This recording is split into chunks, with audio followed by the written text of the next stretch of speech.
You're a busy professional. You don't have time for fluff. You need strategies that work, and you need them fast.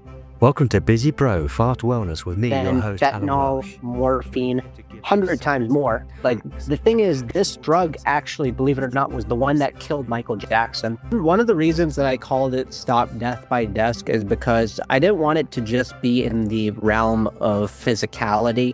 I also wanted it to be in the realm of... Hello, and today I'm joined by Aman Negassi, who is on a mission to help people stay active and healthy in a world where most of us are sitting far too much. And what I really like about Aman's approach is that this isn't about gym routines or aesthetics. It's about function, longevity, and how we feel every single day. Aman, it's a real pleasure to host you on the pod. I trust that you are doing well today. Yeah, it's good to be with you. Thanks for having me. Great. As I mentioned before, just off air, I think that we are really, really well aligned with our separate missions to improve the quality, of our lives and, of course, the lives of other people. So I absolutely love your talk about death by desk, and I think that's fantastic. It's such a brilliantly provocative title that is, it's actually happening to people these days, isn't it? Death by desk. So what is it that's actually happening to everybody these days that they are really not aware of?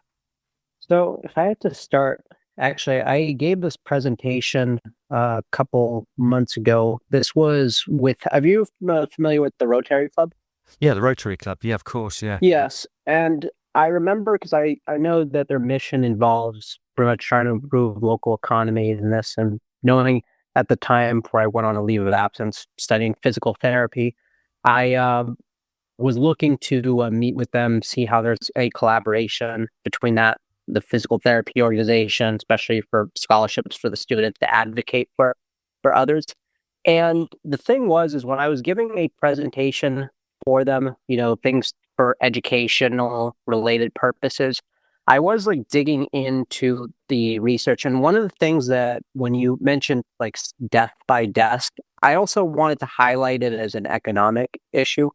The reason being is that if you look at when you kind of hear that whole like tagline breaking news, you're going to see the news is always about, the economy, like inflation, debt and so forth. But we don't ever kind of look at the other breaking news and really seeing how people have changed over it. And I think there's kind of like an imagery around it.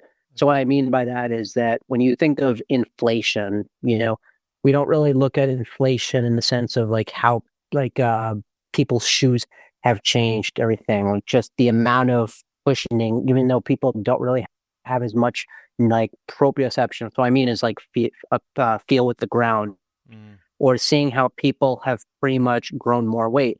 And part of it is when I was actually researching as part of presenting to them, like when you look at following World War II, not just in America, but you saw pretty much to keep up with things with agriculture and what happened with the war affecting the agriculture industry, you really saw mass production that was not only happening in the United States with like ultra processed foods, but also it's happening in England and elsewhere. And the thing is that we've kind of really seen pretty much obesity change because of basically people are spending less money compared to before on groceries. So people are pretty much basically eating more. And at the same time, because of where things are as far as how the work goes, more knowledge workers and not as manual jobs, people are not as physically active. So you've kind of seen autoimmune diseases.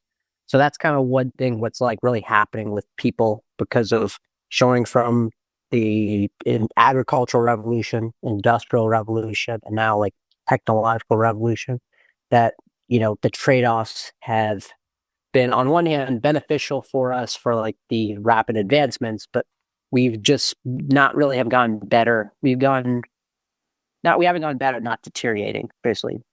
It's unfortunately. No, I mean, and that's so obvious because, as you mentioned, I mean, that history is so appropriate because we do know that we are all at our desks so much of the time.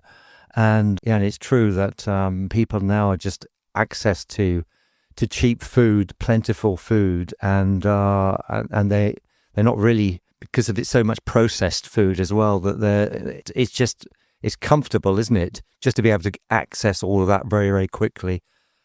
It's good that you've done a bit of a dive into the history as well to see that, and thanks for the explanation there. Yeah, Uh, of course. you, yeah, you've also talked you talk about longevity, and you said that longevity is about preserving function and not just living longer.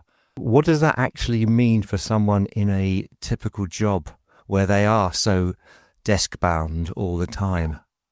So here's the thing. When it comes to the idea of pain, I think that really is tough because I think a big thing is when it comes to someone who's desk bound, uh, uh, when you think of somebody with, like, say, tight hips, somebody with stiff back and everything, a lot of times, when people feel pain, the thing is the pain, it's not always, pain is a lot of times subjective.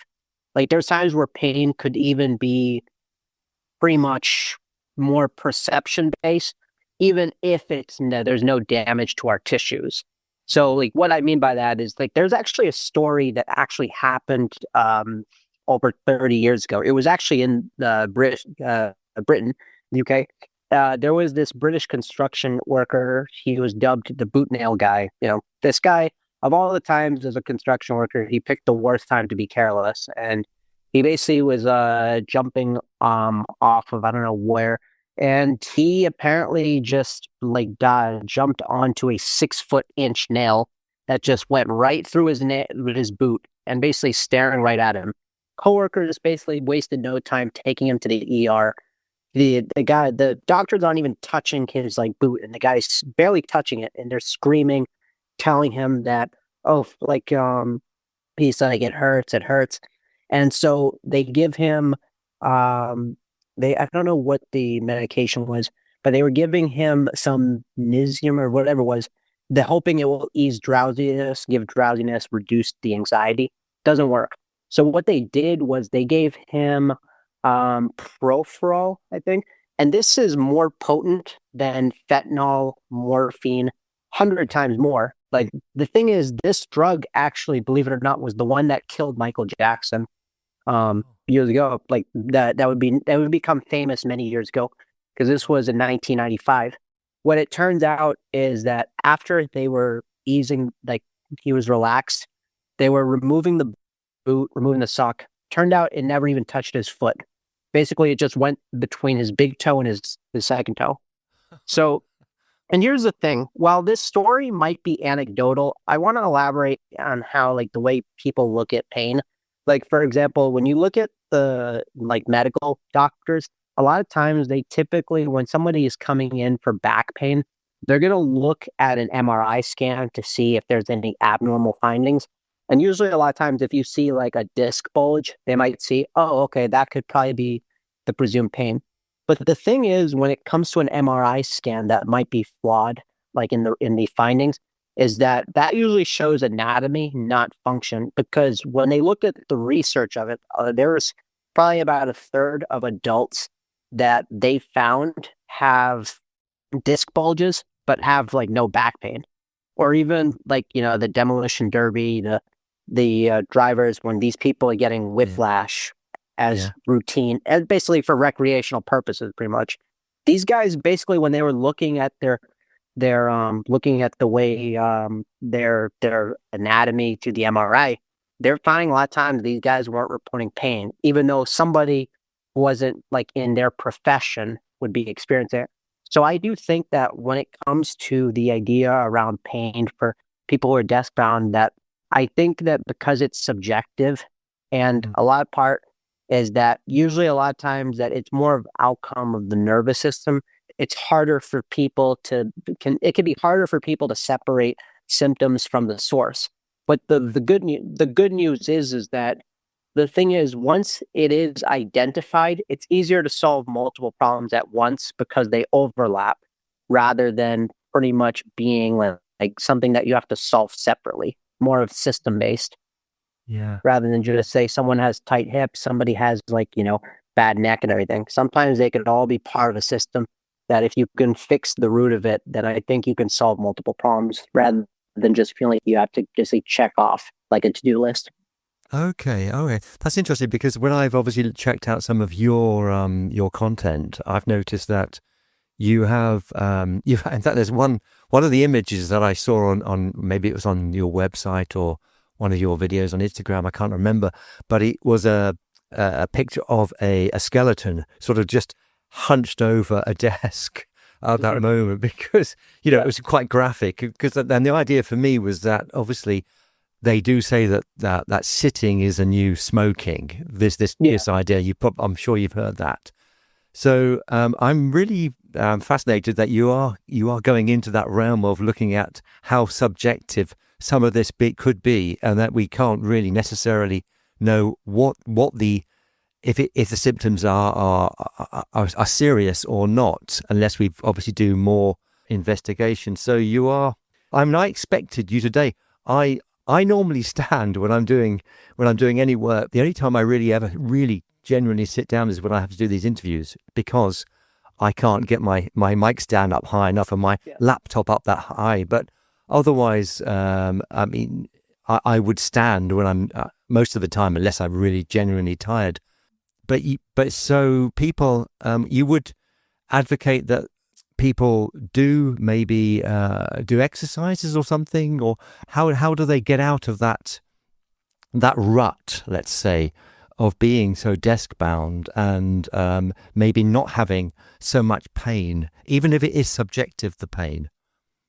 Well, so just to answer your question about that, when it comes to the whole thing around what people can do, I Mm. think this is actually even this is backed up from being a shadowing at physical therapy clinics. So when it comes to the physical, there's a physical therapist I worked with where I kind of observed what he was doing. He told me that a lot of times when it comes to dealing with insurance companies, a lot of times insurance companies are focused not on pain, but actual function. So that whole thing when it comes to what I was talking about with the different issues and everything, a lot of times with dysfunction, because the thing is, one thing about the body is that the body tends to really hide the dysfunction until it can't. Like, for example, like if you have like issues with your core when you kind of like overarching, you could appear stable when you're doing a certain like exercise, like if you were like squatting and everything.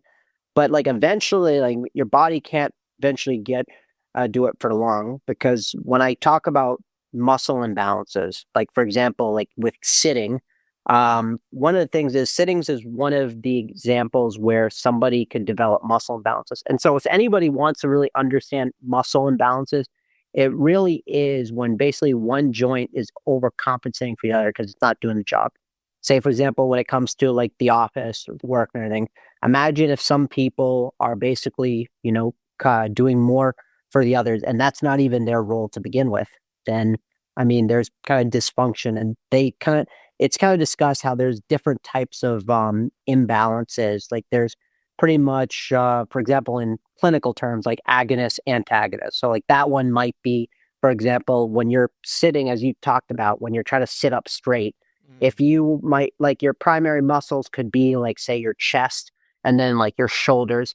Now, for example, if your primary muscle might be in the case of what you're doing is like your chest and seeing about your rounded shoulders, if you find that your chest is tight, and your rounded shoulders, a lot of times, if that's going to really boil over to like, say, tension, length and tension, because the thing is that you're on one hand, like while you might have like a tight chest, but you're also having it shortened. Because the thing is when we sit, a lot of times we see like say our hip flexors being shortened. That's why if I'm doing something like trying to improve, I'm trying to walk backwards because I'm lengthening my hip flexors again. Uh, and so to really elaborate, it's just that I think that when it comes to being able to really improve, like from our desk bound lifestyle, like reverse the damages, we want to be able to really go after muscle imbalances, because if you can't tackle that, um, then pretty much like just working out, like after you leave, like spending hours sitting, is not going to really do much good. It might actually worsen the imbalance.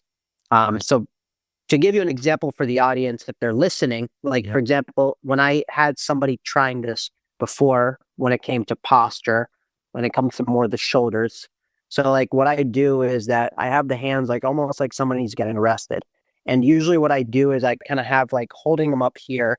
And the thing is that, pretty much just going back, and then you can really find more back your shoulder blades. Yeah. Trying to this. And so if you can really do that more repeatedly, that kind of manual therapy, you may find that, correction can happen, because there's kind of, I think, I don't remember because I have to dig back more into this, but there's a static way for improving posture and the dynamic way. A lot of times if you're more consciously trying to like stand up straight and everything, that may be good, but it's not going to last. Like you want to really do kind of dynamic things. So training your mobility needs to be trained if you want to pretty much really see the damages be reversed from your desk bound lifestyle. Okay, no, that's great. That's a great distinction to make as well, because obviously I'm thinking, standing, that's probably a great thing to do, because that would be the antidote to that. But on the other hand, having those little mini micro doses of movement as well is something which I have been advocating in my podcasts from time to time. But it's always good to crystallize and to clarify these things as well. I always find that even though I might be preaching about doing certain things, I need constant reminders myself, because we're all human. We're not necessarily going to follow every sort of tiny fragment of things that we advocate. So that kind of brings me to the next question, because I don't know if you might have partially already answered that, or possibly there are other elements that you could bring to the table at this point. So if someone genuinely has a packed day, like back-to-back meetings, no time, so what would the minimum effective movement they should be doing daily? What would that be, that minimum movement? So just to elaborate, like how many minutes do they have in between going like meeting to meeting? Right. Okay. Normally, if they are sitting down, probably not. Maybe 10 to 15 minutes. No more than that, for sure. 10 to 15 minutes. So for me, what I would say for somebody who's like back-to-back meeting, and when it comes to like, depending on where they are, because I don't like to really, just apply a one size fits all to anybody's. Like if you are somebody that is pretty much just like, if you're somebody who hasn't really been active since your college days, you probably find your mobility tight. Because I guess to give you an example, I know some people who, they were playing some pickup basketball one weekend, or they're playing soccer, and they haven't done that in a while. And as a result of it, not only was taxing on their mobility, their current mobility, but they end up getting injured. And so to me, like the one thing that as I said before, when somebody is constantly desk bound, just be able to work out like anybody else, like, you did when you were, 18, 20 years old. It's unfortunately not going to cut it, which is why I would say for somebody like that, if they're in back-to-back meetings, I guess what they could do is really map out a time, like a specific block. Like they can handle their meetings, do what they're doing, but at least like if they're able to stand up, moving around a little bit, that's fine. But one thing that I would say for somebody who's like not in back-to-back meeting, they could always incorporate like a under the desk treadmill. And so maybe what they could do is like when they're not working, they can at least like have a standing desk and at least like try to incorporate some movement. Because I think part of it too is that on one hand, it's important that you try to train your mobility. It's another thing that you also get your activity levels, because if you're not able to get it later on, it's important that you can kind of incorporate the movements Now, let's say, for example, if this person has some decent mobility, say, for example, they pretty much are not too tight, they're not dealing with like any back pain, they're like still active, even if they're not as, as conditioned, physically conditioned. What they can do is incorporate things called exercise snacks. So, like, that can incorporate basically running down the stairs for a couple minutes, because even then they found, and the data for exercise stats, even incorporating a couple minutes, still carry the same benefits compared to others. In my experience during the COVID-19, when I worked for doing like helping the Department of Health, when I was involved with like vaccine clinics, like contact tracing, case investigating, trying to contain the spread of COVID, a lot of times we found ourselves in an irregular schedule. So what I did was I trained intermittently. I basically would incorporate certain times where if there was a gym nearby or a park, I tried to use my gymnastics rings, try to do that, or get a little cardio going up like the stairs. Uh, Mm. and to me, at least in my experience as well, and I think also seeing the inspiration from this French bodybuilder who's in his 50s and seeing he still stayed active. I don't know his last name. I know his first name was Jack S. And the thing that was unique about him is that he's homeless, actually. This is a guy in Paris, on the streets of Paris, homeless, has a dog, and he's pretty much doing a lot of physical activity. And he still like trains intermittently through the day. So to me, like knowing the exercise snacks and the data around it, it's kind of good to see that it's that belief system is vindicated through data and not just an anecdote. Yeah, no, it's good. And from what you've been talking about as well, it's obvious that you have everything that I asked you. You seem to want to bring it back to some type of data that you've obviously come across in order to back up what you're saying, because it's all very easy to talk about things on an anecdotal level. Yeah. But on the other hand, it is true though often that we can do these tiny minute things for a minute, for 30 seconds, for 2 minutes. I mean, if you are in a situation where you could use those stairs in a building, an office block, why not? Why not do that Yeah. if possible? But I guess for me, one of the things that many people, including myself to some extent, but not so much these days because I have got the habit working, is that people need to form the habit in the first place. So unless it's automatic, then they're probably not going to do it. But if the more you do it, if you keep trying to do something every day, do you have any sort of techniques for forming those habits so that you are putting those like minutes in here, 2 minutes there, using your exercise rings as you've talked about as well, whatever? Yeah. That's a good question, especially because when you mention about like techniques, habits, one of the reasons that I called it "Stop Death by Desk" is because I didn't want it to just be in the realm of physicality. I also wanted it to be in the realm of pretty much our mental space. I mean, it's one thing when you just have your typical personal trainer, but where's the personal trainers for the mind? And I think to me, productivity has been a lifelong obsession of mine. And for me, when it comes to like habits and everything like that, why procrastinating happens. And the one thing that I think has been, an inspiration for me, if you know Cal Newport, he's got Oh yes, of course. author of Yeah, Deep yeah, Work. The one yeah. thing that I kind of looked at that's actually changed how I am is I think really reducing your dependency on phones. Like I used to be someone who might doom scroll like anybody, like the next person. And the one thing that I've kind of found, it's kind of one thing when you like I've always tried to find to reduce friction around my habits. Like for example, my phone right here, I keep it in grayscale. So Good. I remove the colors from it. So the thing is that I will tell the audience, I want to really like on one hand, I know it's easy to try to be optimistic, and yeah, that is. But the other hand with you guys, if you're listening, is that this is not something that's like an overnight thing. Although in my experience, I hope you could take from my mistakes that you can at least try to speed up the process. So Mm. what I mean by that is, so I can spend hours like working uninterrupted. I can stay productive. And I think one thing is that while I'm somebody who will advocate of being like sedentary inertia, I do think that there is a virtue in being bored and being able to really stay put for a couple minutes, where I think we've kind of really lost that as a species.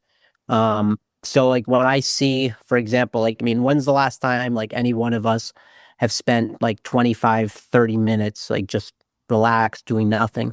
Because actually, believe it or not, I'm going to give you a study about that, because Good. that really, no, it's seriously, No, no, that's a surprise that you're going to yes. give me a study. But no, it's great. I'm So, just, yeah. no, yeah, of course. So over 10 years ago, I think this was 2014, there were researchers from Harvard University, the University of Virginia. What they did was they took group of people, they took men, women, put them in a featureless room, no windows, no outside stimulation. You can't have your phones, no music. You are staying put from at the minimum 6 minutes. And they found, and they also incorporated a button for the control group where the button would electrocute you. And so they found that 67% would shock them. 67% of men pressed the button, 35% of women pressed the button. And to me, what I found remarkable about that was that aside from the guy that pressed the button like 130 something times, was the fact that, you know, people are so overstimulated that they Right. can't be alone with their own thoughts. And I think also too that, you know, curiosity will beat danger every time. But I guess to the first thing is that when it comes to people who can't be alone in their thoughts, I think that if a lot of people don't really seem to confront their thoughts. I mean, there was a philosopher that said most people rather die than think, where I think if you want to be able to change, I think you want to really first not be overwhelmed. And so if back to that whole thing where if somebody really wants to make habits stick, I think first it's really confronting yourself when it comes to anxiety. Like when is the last time anybody can really set a timer, count you're in your head right now, test yourself like 1 minute. If you can count to 60 seconds without pretty much feeling like you need to rush to 60 seconds, then I think that it really says that you are probably very anxious. And Right. for me, I used to be an anxious person. And I think when I confronted that and doing that and not feel as if time is rushed, that I think it's easier to pretty much be able to fortify habits rather than just feeling as if, because usually you're not going to trust somebody to carry a bunch of dishes if they're already anxious to begin with versus somebody who's really calm who can Yeah. kind of carry the load. Yeah, that's such a great insight. It is. It's because you've almost reverse engineered something which I thought a lot about. I'd never heard that take on it, about the idea of really being able to suddenly stop and count to 60 slowly with your own thoughts. And I love the experiment that was held, because that also is quite amusing in the sense that people would be prepared to electrocute themselves. So great insights on that habit forming process with bringing in the anxiety as well. Yeah, a lot of people can't do that, and it does take practice.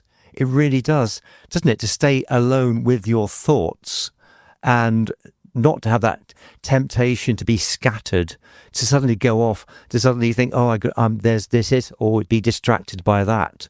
And it's a really good technique to master if you possibly can, because that will hopefully bring down anxiety in the process, forming that calmness. Very good. And you're backing everything up with this data.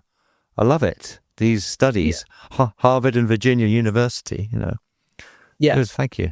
No, of course. I guess the thing I would add to it is that I think that to me, when it comes to it, because I know it's one thing to add data, and thank you, is that when it comes to data, that I feel as if that there's not necessarily that there's a lack of data also too. It's that there's so much data, but I don't think there's really the introspection to really, really get knee deep, analyze. Because I think that sometimes the data that we see from one end could probably provide clues, insights to another.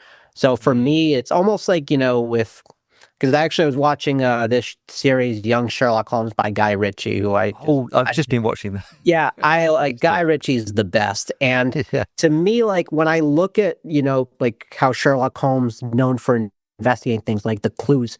And so like taking things together and you can't help but really just see how it works. And I think for me, part of the thing that I really owe being able to like build new habits is also the fact that I've improved my sleep so much, because I think that people don't realize sometimes, like when it comes to sleep, sleep plays a lot more than just physical health, but Yeah. also like mentally, especially when it comes to being productive.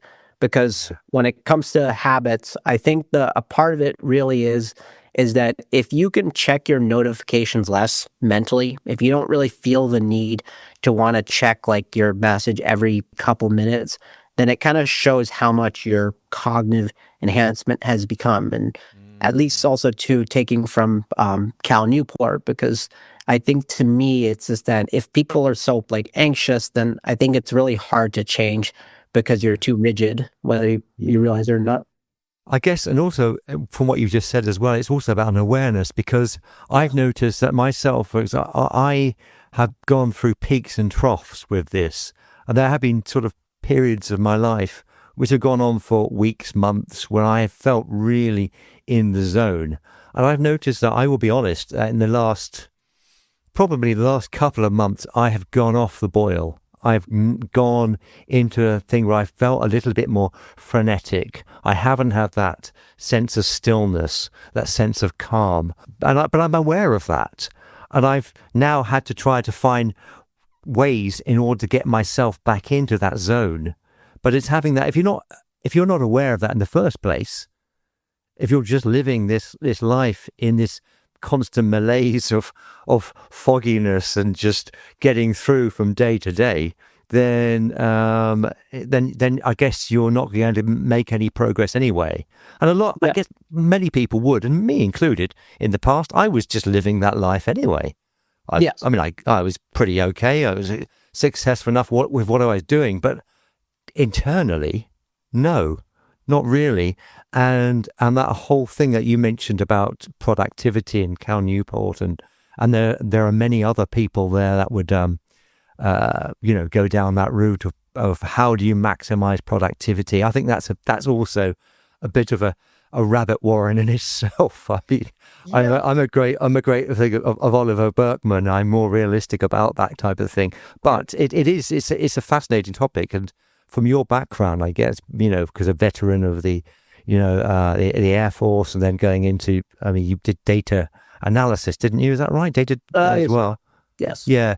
So and obviously what you're doing now, so you would have a great awareness in that area, because you would have been looking at it from multiple angles anyway. So that's really interesting. I would say it's a lot of philosophy. It's just really just trying to like better like understand. I think constantly reflecting on it and polishing up, because I mean, even then when we talk about muscle imbalances, I kind of talk about, imagine when it comes to the imbalance, like for example, imagine you can pretty much be doing well in your professional career, but then you can really see your relationships falling apart, your schedule, your mental health falling apart. Yeah. Those are already imbalances. So, because I mean, the thing is with imbalances, there's some imbalances, but I think that when they become more disproportionate towards each other, that's when it becomes a problem. Where, I mean, there's going to be imperfections in our life. I think the problem that we do is that we tend to neglect it until the gaps become like more than we can afford. Exactly. So if you can nip it in the bud, ideally, then that would be the best way to go. Yeah. And having that awareness would obviously help that process. So that's really interesting, yeah. And I noticed, coming on to another area that I like to explore, you are very, very strong on structure over motivation. What do you say to someone who knows what to do, but still doesn't follow through? So if someone is aware what to do, like, so I think the way you really sum it up, like structure versus motivation, I kind of like look at the whole thing with discipline, where I kind of actually mentioned talking about this, where I think to me, as I've gotten older, I mean, I think discipline is overrated. Where I think to me, discipline just seems to be people don't realize whether they realize or not, discipline is kind of an outcome when you think about it. I mean, Yes. discipline is subjective, but I don't think people really think about, delaying gratification. And I think, as mentioned with those other studies, being able to delay gratification. Because if somebody, like, as you say, they know what to do, but they pretty much tend to not be able to do it. So I think that a lot of times we tend to really demonize, we tend to think that person is like lazy and everything. Where in actuality, I think that that person is really what it is I think that to me, it's being overwhelmed because I mean, I think that when someone says they're going to do something, but then they just had so much, I think it's easy to just say, diagnose it as laziness. Um, because when it comes to the whole case around procrastination, people think procrastination is laziness. When, even physics terms, you think about, like, say, for example, if you see like a big piano set, and obviously without wheels, I mean, if you were trying to push it, you're gonna probably struggle to push it because of how heavy it is Yeah. and just the inertia. Where I think that if we can really do things at a time, like I remember some coaches when they were trying to get clients of theirs to train, they kind of really did things like in a minimalist sense. So what they did was that they had assigned them this, and then that person wanted to do more. So I think about it in the case of there was a gentleman that I trained. He actually has a stroke. Um, if you looked at him, he was a detective. He was military, and he was known as the healthiest person that that everybody, his friends, his family knew. But once he was active, the guy had a gym in his own bedroom. Um, Mm. and what happened was after his stroke, it destroyed him morally. His morale, he was eating every fast food under the sun. Like you could see the bags in his kitchen. But when I kind of started working with him doing things, he started to realize that his problem was that his expectation, he was focused on perfection, but the thing was is perfection requires expectations where I think resilience just requires sheer will. And I think that some people feel as if they need to really set the conditions they Mm. see. So like that person who might have like when it comes to motivation, it might just be more structural where Yeah. I think just really building that momentum because the gentleman that I know, Tony, who had the stroke, now this is a guy, like, even though he had a stroke, I mean, there was a time where he fell off his bed. And usually that may not be good for the nervous system because you might like find his movement he was limiting himself, but he would eventually go for a 3 mile walk when I wasn't there with him. And so, Wow. again, I would say that when it comes to productivity, being able to just make it habitual, I think that really speaks more to structural than Yeah. just motivation. It might seem like it from the surface because I think that we kind of really get caught up in, we need to have it perfect. But I Yeah. think somebody like that really needs to really take it step at a time than Yeah. feeling as if that because they're probably overwhelmed. Yeah, for sure, for sure. Actually, there's a quote that I think I read somewhere with your content, and you said, Yeah. and I'm reading it now at the moment. It says, "Discipline creates predictability. Yes. Predictability creates purpose." And I thought that was, that's really quite insightful as well. There's And yeah, another. go on, Oh, sorry. I was gonna add. I please. remember reading too another quote that I thought would also be interesting to keep in mind. This reminds me from the American mathematician scientist. Richard Hamming. I don't. I'm afraid to say no. So Richard Hamming, I actually remember. I think he was worked for IBM. He was very important in his heydays when it comes to telecommunication. Okay. Pretty much involved in like applications computer engineering. I remember reading about this man because his whole thing around productivity. And he was talking about when you lack a clear goal or purpose, there's like a tendency to work on unimportant problems. Oh, As he noticed at the company, like not only is a tendency, I mean, it seemed to be a deliberate choice. Like, for example, when somebody wakes up out of bed, they might focus on the easier stuff to do first and not the hard stuff, where by then you're already kind of reducing your bandwidth. yeah. And I think that someone who's struggling with motivation, sometimes it really comes down to also your purpose, what you feel. Because to me, I kind of when I wake up, I mean, for me, I used to kind of find that my purpose was fuzzy, but now when it has an idea, like I don't feel as if I don't struggle with productivity as much. I think it's more just trying to like generate as much output as I can with the work I'm doing. Yeah, yeah. No, and I've noticed as well, because I am rubbish on LinkedIn. I'm just terrible at, because I just don't, sometimes I don't really see much results. It's quite discouraging.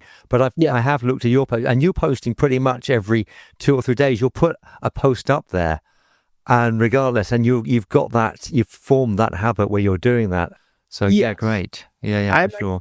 I also think too, it really helps when you could also cut down like media consumption, because I think that a large part of what's helped me too is keeping my digital screen consumption. That was kind of a part of what's changed me, because even then, like say if I go back and kind of have some of those old habits, I think that the person I am now versus the person I was then, I mean, it's changed so much because I feel as if the baseline has changed so much. Mm, Kind of like a yeah. stock, like basically a stock. Like, I mean, no matter how bad one day might be, it's still better than your best day of the past.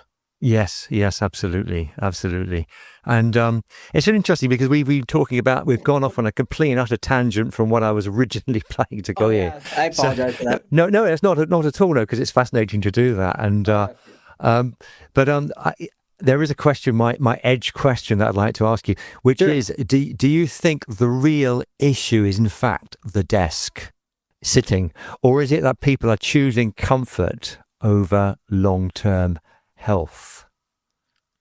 So I think the desk might be, compared to the rest of it, I think the desk can be trivial. I think that real enemy is really just being sedentary. Yeah. I think when it comes to, I think the real problem is really complacency. Because the thing is actually one thing that I've actually found to researching on this is that, that there was an issue in the beginning of the 20th century, when I think specifically in America, when kids were being were being more put into schools, people were worried about, being like, sitting behind a desk, the school children, because there was actually a thing called the posture panic. And Really? what's crazy is, believe it or not a lot of people know this, but the posture panic was actually fueled by the eugenics movement. So there was kind of like a racist background behind it, because even you kind of saw in Harvard, they found that, a lot of these guys, like their posture was found. They found, I think, almost 80% of the freshmen, maybe like the rest of the students, just had poor posture. And the thing what made it crazy is a lot of people thought it was were thinking it was more just based on the economic status. When no, these were future leaders. These were people coming from affluent families. And I think even it was like uncovered during World War I, where a lot of people were dealing with musculoskeletal issues. And I think that to me, like when I see that, not really that there were these problems that were happening when it came to like posture was a problem then, and seeing like now, is that I just think that, when it comes to our environment, because I think it's worse today because, you have to keep in mind screen time, digital consumption, all those things where I think more people are more anxious. Mm. That I think that it's easy for the desk to kind of get more blamed, where really I just think it's accelerating it. But it's kind of similar to what we mentioned earlier, like the symptom Yeah. at the source, where I Yes. think really we should never really lose sight of the real enemy, which is complacency. Um, Yeah. Yeah. where Yeah. what we should really look at is, really start kind of looking at where the world was before where it is today. And I guess when people ask me that, it's just that, basically when's the last time you basically went to a hike through the woods, went to the park. Yeah, There's certain days where I went without my phone because I think that, if we kind of just reduce our dependency, we still could use it, but if we feel as if it needs to control us, not have control over the day, then I exactly. think it's easy as for us to see the desk as a problem. Or I think the desk will be a problem, but it's not as much of a problem as we think. Because if Right. that was the case, then sleeping would be an issue, even though when we sleep, we are considered sedentary Yeah. when we sleep. Yeah. Oh, right. Okay. Yeah. Okay. Interesting. I Yeah. mean, that's fascinating that you say that, because obviously your whole raison d'etre in terms of your title is not, it's not a misnomer, but it's an entry point, isn't it? More than anything else, into a whole Yeah. world to explore so many other factors, which are sort of tenuously related to one big topic, which is Yeah. health and function. And yeah, no, yeah, I can see the connection there very, very much. And so many other factors which are important. As you mentioned, the digital time, and again, a point of awareness. I sometimes find I'm just nipping out to the shop, and I actually pick my phone up to go to the supermarket, which is like 1 minute walk from here. And I think, well, what am I doing? Why am I Yeah. taking my phone? It's absolutely idiotic to do Yeah. that. So The yeah, one thing that I do is I know when it comes to wearable technology, like I have my Apple Watch, but the thing that I do with my Apple Watch is I don't wear it as much because I feel as if it can be really mentally taxing. And I think that a lot of times we don't want things to be mentally taxing because then I feel as if it defeats the purpose yeah, when it comes to our fitness. So I'm somebody where I want a healthy balance where I can still, think metrics are important, but I don't think metrics we don't have to make a god out of it. no, absolutely, yeah, totally. And Yes. if you're coming into the realms of, I've spoken to people on this podcast, and then we've talked about wearables, about metrics, about longevity, about Yeah. techniques to do with all the gadgets and everything else, and it can be quite overwhelming. But it all seems to boil back to those basics anyway. That you and I and many other people, including these people, they will always admit. Well, in fact, that's only really accounts for 10% of it. The rest of it, the 90%, is the basics that you do every day. Good nutrition, good sleep, good and exercise. These are the main sort of factors. And with your background as well, with the discipline, that brings it all. Sorry, not the discipline, the systems, I should say. Oh, yes. I mean, it's funny because I think even Napoleon himself said it. I remember reading it somewhere saying the genius is somebody who just repeats the simple things over and over again while other people are losing their mind. Yes. Yeah, perfect. Absolutely perfect. Yeah. Yeah, I mean, I think there's real power in being able to work on, something consistently over a period of time Yeah. without feeling the need for immediate reward. Because, I mean, if that was the case, I think a lot of people wouldn't be struggling with weight loss, fat loss, Mm, or anything. yeah. Right? I think that Yeah. some people do it. That's why, I mean, even when you hear people talk about body positivity, and then you kind of saw all it took was a miraculous weight loss drug like Ozempic, basically for some people to completely repudiate that movement. Yeah. No, for sure. For It's, sure. yeah. Great. Aman, I'd like, it's been really, really enjoyable to talk to you. What is the best way for people to get in contact with you if they want to? What's the best medium? Would it be Instagram? Would it be LinkedIn? What's your? People can keep in touch through whether it's LinkedIn or Instagram. I've right now been focusing right now on the book. I'm currently been writing a book. That's why some of the tidbits that I've kind of discussed are actually going to be in the book. Perfect. And right now I've just been working on it. I'm happy to check in my LinkedIn, or if people want to check through Instagram, but maybe better LinkedIn. Okay. I'll admit I'm not as religious with checking, but I still will check when I can if people had questions or anything.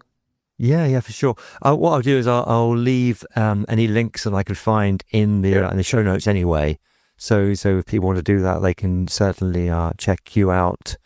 And, you are obviously somebody who knows his stuff.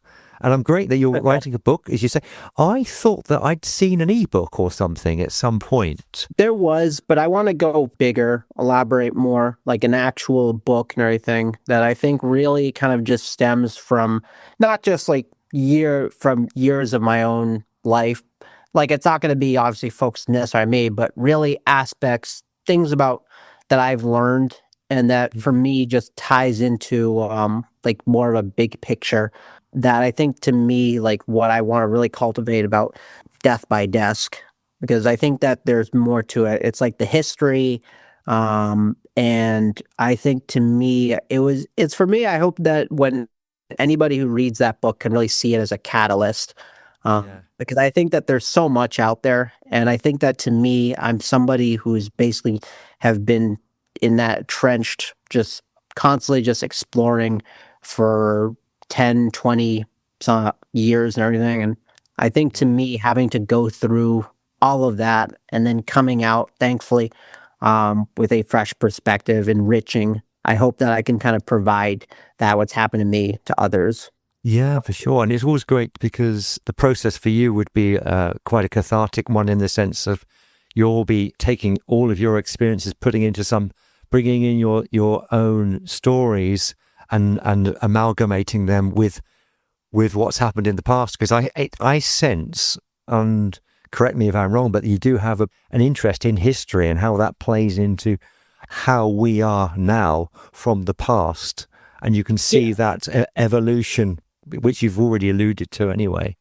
Well, I hope that also too, part of it is also the need to like make sure that I'm also very cognizant. Hopefully what I do is that on one hand, I know we all have our biases, but I want to also make sure that I'm not as dogmatic when it comes to things. There might be things I have, but also being able to really see if it's proven. Because I think to me, when it comes to nowadays, what I see in the fitness industry or even in the medical industry, I think that in some sense, like I'm not necessarily trying to minimize a person's work or what they do, but I do think that there are times where I think some people seem to overstep their lane. And I think in some ways it's doing a disservice to people who are generally trying to solve their problems. And sometimes I think too, there's kind of a thing I've seen where in the medical field, people tend to be complex, overthink the problem, where I think that some people in the fitness industry tend to be too simplistic, if not vice versa. And so I'd hope that, taking from my background as a medic, being in medical, doing medicine, and then when it comes to fitness, I can kind of really find somewhere in the middle where people can see, because my whole thing is just really making sure that person can get as much of a complete picture. And I'm hoping that even too with what happens afterwards, maybe newsletter I might do after, I think more people can get chunks in it, and I think can really hopefully guide them, that leads them in a way, because I'm not necessarily looking to be the sole conductor of their journey. I'd rather that they basically can really see and listen to what I have to say, if they feel if it's merited, and then see if I can lead them elsewhere too, if there's others that they would like to explore. Yeah, for sure. And I think that from listening to you today and chatting with you, it's obvious that you have a lot to give, and you've got many great insights as well. So I really appreciate your time and for sticking around, and thank you very much for everything today, Aman, and I will see you in the next episode of Busy Pro Fast Wellness. Goodbye.